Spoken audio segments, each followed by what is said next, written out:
What's up, you guys? Today we're going to be talking about the musculoskeletal system.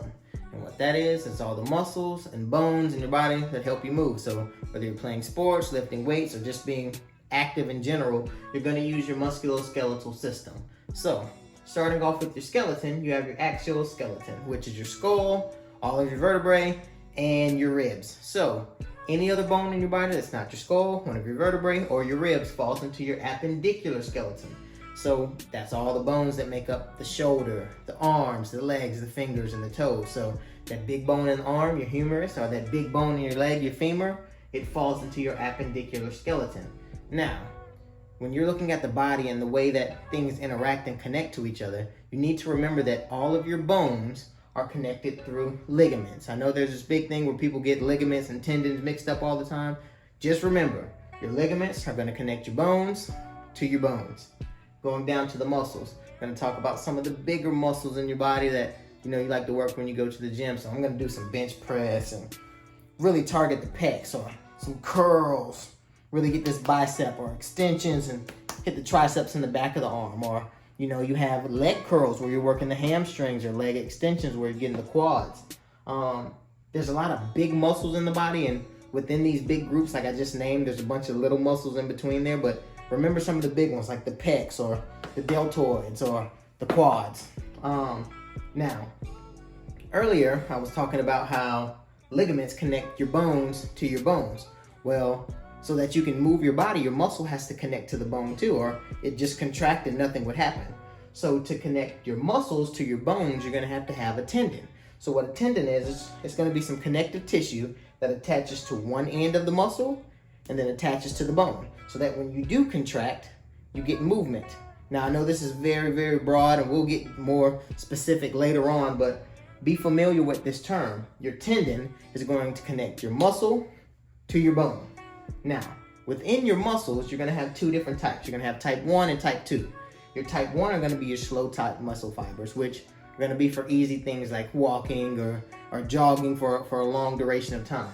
But then you have your type 2 muscle fibers, which are my favorite, your fast twitch, is for more explosive movements like sprinting and jumping and Olympic weightlifting. So for most explosive sports, you're primarily going to use your type 2 muscle fibers, which are your fast twitch muscle fibers. For more endurance sports, you're probably going to use more of your type 1, your slow twitch. They don't generate as much force, but they can work for a longer amount of time. Your fast twitch muscle fibers, your type 2s, it's really explosive. They're going to use a lot of energy and then they need to rest. Your type 1s can go for a little while longer before they're burnt out. So, going over this again, the two key things I want you to take away from this is that your ligaments are going to connect your bones to your bones.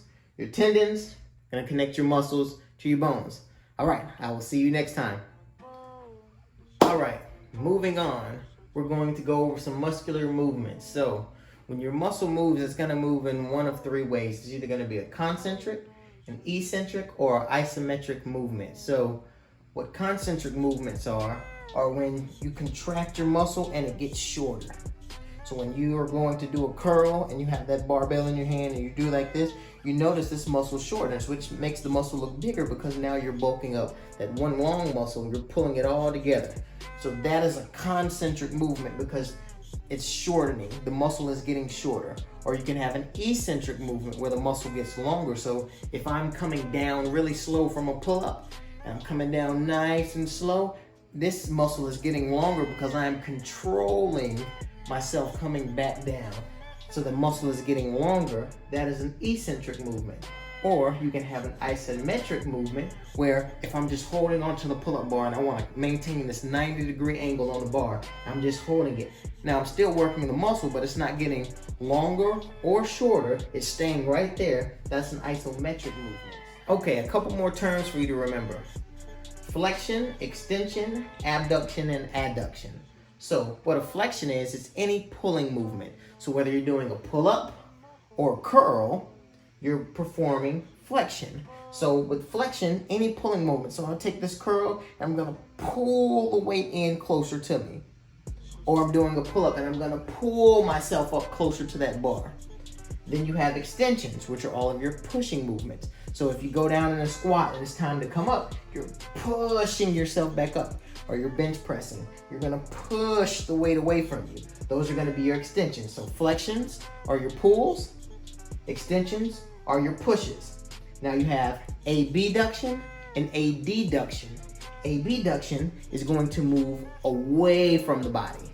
So this is your midline.